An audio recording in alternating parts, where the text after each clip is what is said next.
그래서 여러분에게 말씀을 드리겠습니다. 믿음에 대해서 우리는 많은 말을 해왔습니다. 가령 겨자씨 같은 믿음, 또 혹은 산 같은 믿음, 또 금 같은 믿음, 산을 옮길 만한 믿음, 이렇게 얘기하면서 그러한 믿음을 갖기를 원해왔습니다.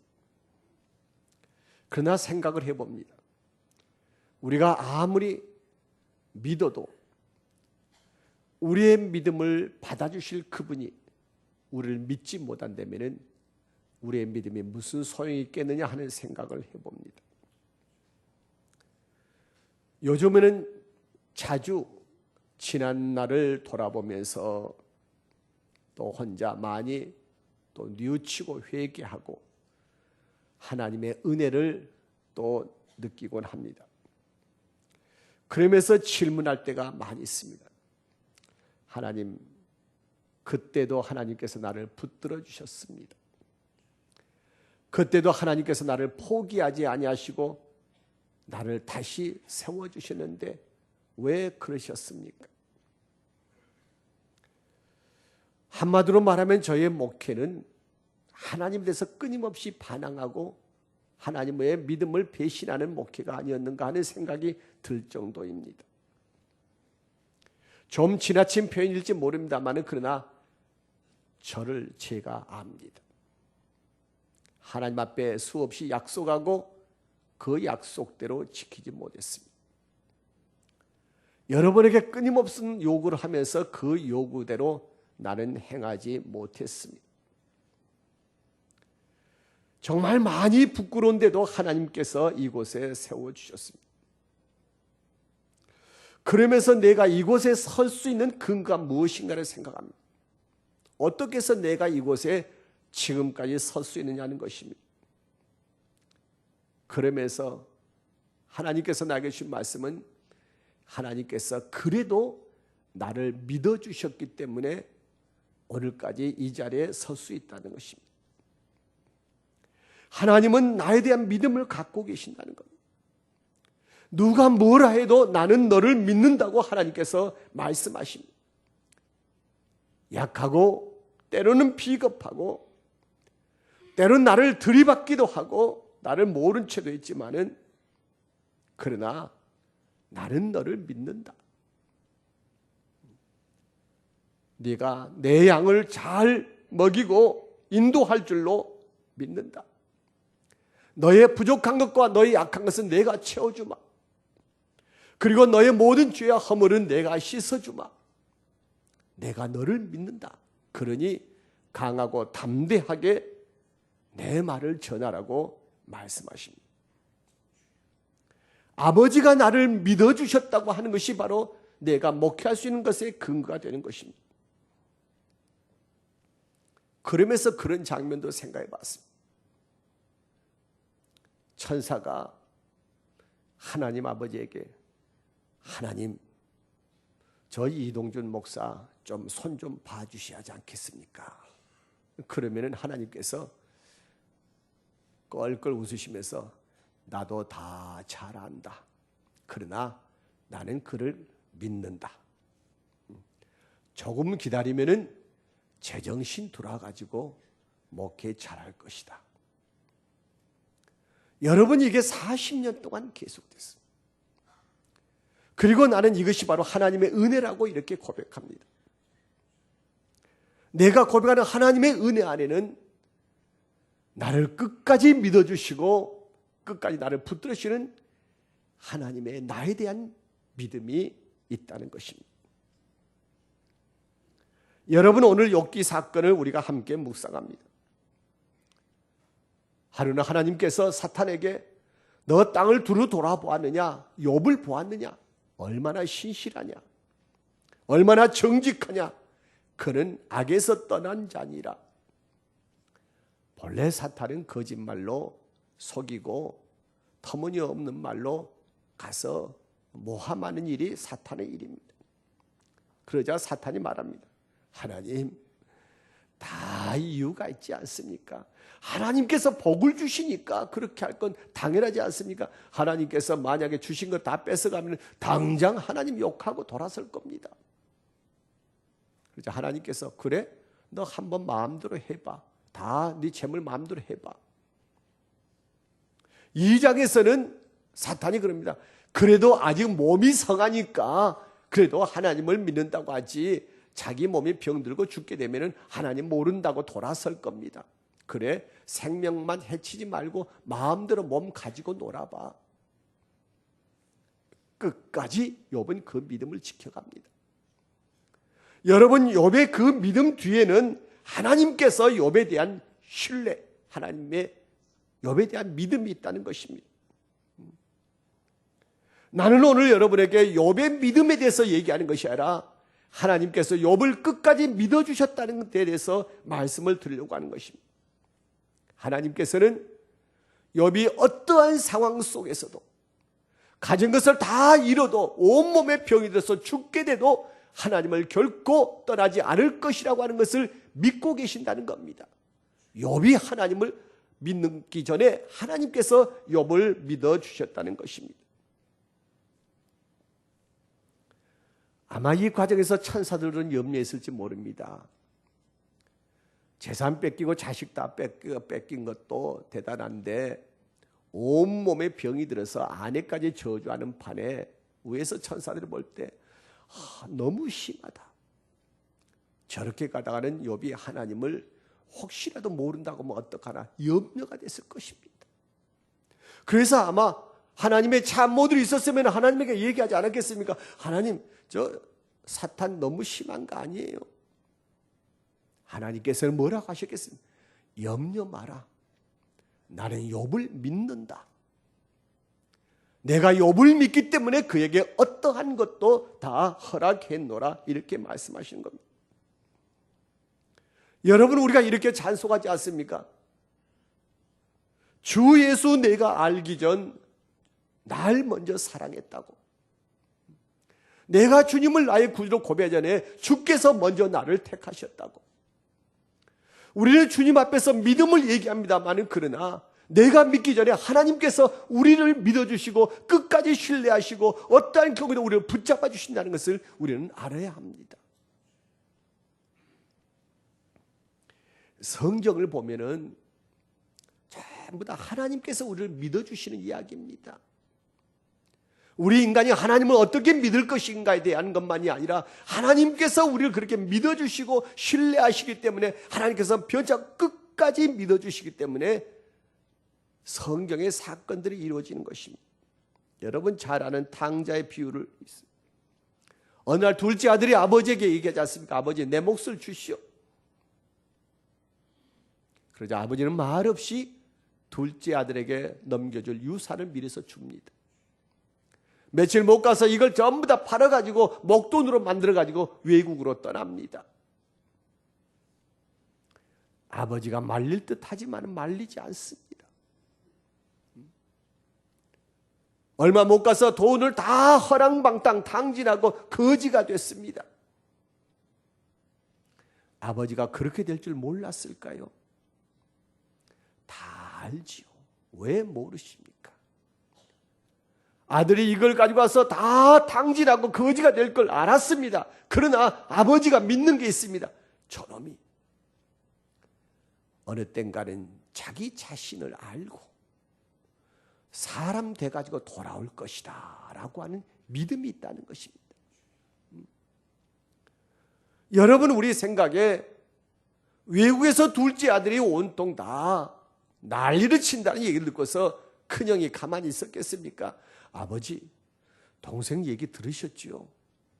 와서 뭐 사기꾼한테 걸려가지고 돈 다 날리고 뭐 날마다 그저 못된 짓 하고 다닌다는데 그것 좀 아버지 불러와야지 않을까요? 그거 잡아옵시다. 제가 가서 잡아올까요? 돈 다 쓰기 전에 그래도 한 푼이라도 건져야지 않겠어요? 얘기를 왜 안 했겠습니까? 그런데 아버지는 왜 사람을 안 보냈을까요? 아버지가 사랑이 없어서입니까? 아닙니다. 아들을 믿기 때문에 그렇습니다. 지금은 그러지만 저 아들이 어느 땐가는 정신 차리고 바로 서게 될 것을 믿기 때문에 그는 기다린 겁니다. 결국 아들이 아버지에게 돌아오죠. 아들이 아버지에게 돌아온 것은 바로 아버지가 끝까지 그 자식을 온갖 짓을 다 하면서 타락하고 타락한 그 아들을 그래도 끝까지 믿어주기 때문에 그 아들이 돌아올 수 있는 근거가 된다는 것입니다. 어디 그것뿐입니까? 하나님께서 아브라함한테 그 아들 이삭을 바치러 갈 때 우리는 그런 생각합니다. 어떻게 해서 하나님께서 그러한 명령을 다 내리십니까? 여러분, 하나님께서 그런 명령을 내리시는 근거가 있습니다. 하나님께서 아브라함을 믿지 않으시면 이거 이런 명령에 있다가 아브라함이 이거 딴짓 하는 게 아닌가라고 하셨으면 하나님께서는 그런 명령 내리시지 않습니다. 하나님은 아브라함을 믿습니다. 아브라함이 어떠한 명령도 순종할 것이라고 하는 것을 아버지는 믿습니다. 하나님께서 그 아브라함에 대한 믿음이 있기 때문에 그러한 명령도 내릴 수 있는 것입니다. 그리고 믿기 때문에 하나님께서는 그 자리에 순 양을 준비하고 계신 겁니다. 다 하나님께서 우리를 믿기 때문에 그렇습니다. 아니, 하나님 믿으시면 믿으시지 그냥 꼭 그렇게 테스트를 해야 합니까? 가만히 생각하면 그건 바로 우리를 위해서 하신 것. 봐라, 정답이다. 우리가 순종하지 못할까 봐서, 하나님께서 우리를 믿으시는데 우리가 그렇지 못할까 봐서 미래에서 정답을 우리에게 가르쳐 주시는 것입니다. 여러분, 아버지가 자식을 키울 때 그렇습니다. 자식한테 수없이 속습니다. 수없이 약속을 어깁니다. 10번 속고 20번 속으면서도 아버지는 끝까지 자식을 믿습니다. 이제 이것이 마지막에 하면서도 그래도 다시 믿습니다. 아버지이기 때문에 그렇습니다. 이것이 바로 하나님 아버지의 마음인 것입니다. 아버지는 절대 다시는 너를 안 믿으라고 말씀하지 않습니다. 그러나 사탄은 꼭 우리에게 이렇게 얘기합니다. 하나님께서 어떻게 너 같은 것을 믿겠어? 하나님이 너 같은 걸 사랑할 리가 없어. 여러분, 이것은 분명히 얘기하는데 이건 사탄이 하는 소리입니다. 사탄은 우리로 하여금 하나님이 날 사랑한다는 것을, 날 믿고 계신다는 것을 의심하게 만드는 것입니다. 여러분, 이스라엘의 역사를 보면은 믿음의 역사라기보다는 배신의 역사 같습니다. 하나님께서는 이스라엘을 얼마나 사랑하십니까? 그런데 이스라엘은 사사건건 하나님을 배신합니다. 그러나 하나님께서는 끝까지 이스라엘에 대한 믿음을 포기하지 아니하시고 나중에는 그의 아들까지 보내신 것입니다. 아들까지 못을 박는 이스라엘을 포기하지 아니하시고 하나님께서 말씀하십니다. 이스라엘 저 민족이 나에게 돌아올 그때 역사가 완성되는 거라고. 지금까지도 하나님은 이스라엘에 대한 믿음을 포기하지 않고 계신다는 겁니다. 여러분, 우리가 보통 쓰는 말 가운데서 사탄이 유행시킨 여러 가지 말들이 있습니다. 그런데 그 말 가운데 하나가 세상에 믿을 놈이 하나도 없네, 그 말입니다. 여러분, 이 말은 사탄이 하는 말입니다. 우리 믿는 사람은 그 말 하면 안 됩니다. 사탄이 하와에게 뭘 하겠습니까? 야, 너 하나님 말을 믿니? 하나님 말을 믿니? 그러면서 또 질문, 너는 너의 남편이 하는 말을 너는 믿니? 그래서 하나님이 그들을 향한 믿음을 의심하게 만드는 것입니다. 사랑하는 사람 속에 의심을 불어넣어서 믿지 못하게 만들고 증오하게 만드는 것입니다. 여러분, 가정에서도 남편이 아내를 믿지 못하고 아내가 남편을 믿지 못하면 아무리 사랑한다 해도 그것이 바로 지옥입니다. 여러분 아시지 않습니까? 사랑한다면서도 믿지 못해가지고 온 밤을 뜬 눈으로 세우는 것을 말입니다.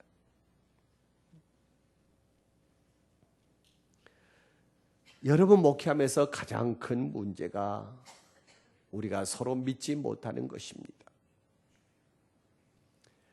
어느 젊은 목사님께서 목회하시다가 믿었던 교인에게 큰 상처를 받았습니다. 너무 고민하다가 신학교 은사님을 찾아가서 상담을 했습니다. 이러이러해서 이렇게 철석같이 믿었는데 그가 그렇게 배신하고 뒤에서 칼질을 할 줄 몰랐습니다. 그러자 그 교수님이 천천히 쳐다보다가 아니 자네는 아직도 교인들을 믿고 있나 그렇게 얘기했답니다. 여러분 저는 그 말을 듣고서 참 재미있다고 생각을 했고요. 그래 그 말로 오라. 뭐 교인들의 믿음의 대상은 아니지라고 얘기했던 때가 있었습니다. 그러나 이제 깨닫습니다. 그건 사탄의 말입니다. 그건 사탄의 말입니다. 이건 분명히 잘못된 것입니다. 여러분 목회자가 교인을 믿지 못하고 교인이 목회자를 믿지 못하면 그것이 어찌 믿음의 공동체라고 말할 수가 있습니까? 어찌 이것을 신앙 공동체라고 얘기할 수 있습니까? 여러분 목사가 교인을 믿지 못하면서 어떻게 설교할 수가 있습니까? 예, 설교해봐야 아무 소용이 없어. 누가 귀담아 듣기나 하나? 누가 말씀 듣고 순종하기나 하나? 여러분 이런 생각에서 믿지 못하고 설교한다면 그는 하나님을 속이는 자요, 자신을 속이는 자요, 교회를 속이는 자입니다. 말씀을 전하면서 어느 땐가 이 말씀대로 서게 될 것이라는 믿음이 있기 때문에 말씀을 전하는 것입니다. 성도 여러분, 하나님은 여러분을 믿습니다. 하나님의 여러분을 믿기 때문에 저 또한 여러분을 믿습니다. 하나님께서 여러분을 향한 계획을 갖고 계시기 때문에 저도 여러분에게 하나님의 축복의 계획이 이루어지리라고 분명히 믿습니다. 때로는 나약하기도 합니다. 때로는 탕자처럼 우리 주님을 등지고 나가기도 합니다. 말씀을 들으면서 졸기도 하고 의심도 합니다. 어때는 바로 교회를 위해서 우리가 불평도 하고 원망도 합니다. 그러나 그 순간도 하나님께서는 그를 믿고 계신다는 겁니다. 어느 땐가는 바로 설 것이라고 믿고 있다는 것입니다. 말씀대로 살게 될 것이라고 믿고 계신다는 것입니다. 이게 하나님 아버지의 마음이라는 것입니다.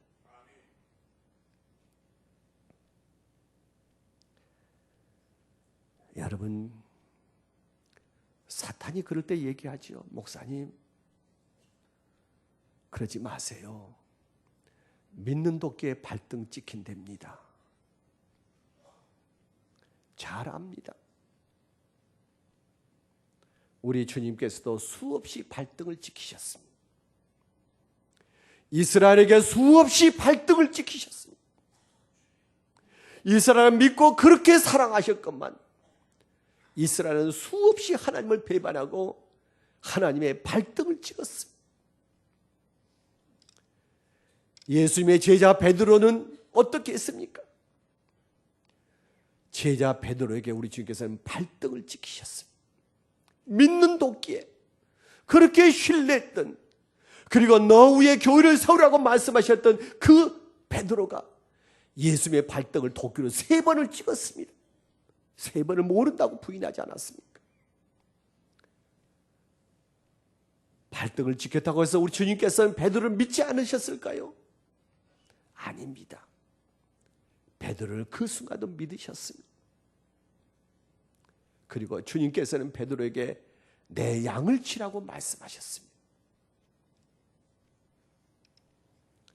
성도 여러분, 하나님께서는 우리를 끝까지 믿으신 분이십니다. 우리가 당자처럼 주님을 버리고 제 멋대로 행하였어도 주님은 자녀인 우리를 끝까지 믿어주십니다. 주님께서는 발등을 찍히시면서 가시 같은 우리를 안으시고 그 가시에 가슴을 찔리시면서도 나는 너를 믿는다, 나는 너를 믿는다고 끝까지 말씀하신 분이 바로 우리 주님이시요 우리 하나님이시라는 겁니다. 그러면서 우리에게 말씀하시는 겁니다. 너희도 서로 믿으라고, 서로 신뢰하라고, 서로 믿음으로 불신의 세상을 회복하라고 말씀하신 겁니다. 내가 너를 믿은 것처럼 서로 믿고 신뢰하는 세상을 만들라고 하는 것입니다. 여러분, 하나님께서 우리를 믿으셔서 그의 사랑하는 아들의 몸까지 우리에게 주셨는데, 그의 피가 우리에게 흐르고 있고 그의 몸을 이었는데, 우리가 어찌 서로 믿지 못한다면은 이게 주님의 몸이라고 말할 수가 있습니까?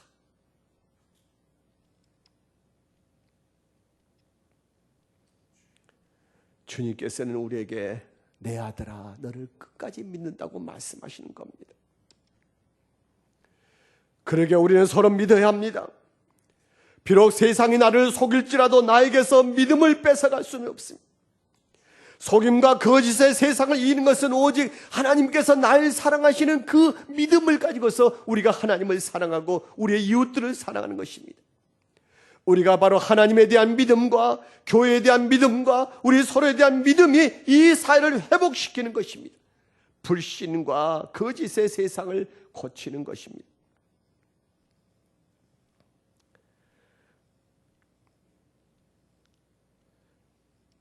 우리의 가정에서도 이렇게 말해야 합니다. 아들아 나는 너를 믿는다. 나는 우리 손자들한테 그 말 참 많이 합니다. 약속하고 많이 안 지킵니다. 그래도 그럽니다. 야 성구가 할아버지는 널 믿어. 성민아 할아버지는 널 믿어. 여러분 믿음 안에서 성장할 때 그것이 올바른 성장이 되는 것입니다. 교회에서도 그렇게 해야 합니다. 성배경 목사님 하나님께서 당신을 믿으시고 우리한테 보내셨습니다. 그래 우리도 목사님을 믿고 따르겠습니다. 우리 장로님에 대해 그렇게 합니다. 하나님께서 장로님을 믿으시고 교회의 장로로 세우셨습니다. 하나님께서 믿으시니 저희도 믿고 따라가겠습니다. 초대교회 폴리캅은 불에 태워지기 전에 하나님을 모른다고 한 번만 부인하면은 생명을 살려주겠나라고 하는 권유를 받았습니다. 그럴 때 90이 넘은 백사를 바라보는 폴리캅은 이렇게 말합니다. 내 일생 동안 하나님께서 나를 한 번도 모른다고 하지 않으셨는데 내가 어찌 하나님을 모른다고 할 수 있겠습니까? 여러분, 하나님은 여러분을 사랑하십니다. 그리고 여러분을 믿으십니다. 여러분이 어떠한 처지에 있든지 어떠한 형편에 있든지 사방이 어둠과 절망으로 둘러싸인 그 순간에도 하나님은 여러분을 사랑하시고 여러분이 회복될 것을 믿고 계신다는 것을 여러분이 믿으시기를 바랍니다. 이러한 은혜가 오늘 사랑하는 성도 여러분과 교회 위에 이 땅에 가득하기를 예수 이름으로 간절히 축원합니다. 우리 다 일어나서 우리 함께 찬송하겠습니다.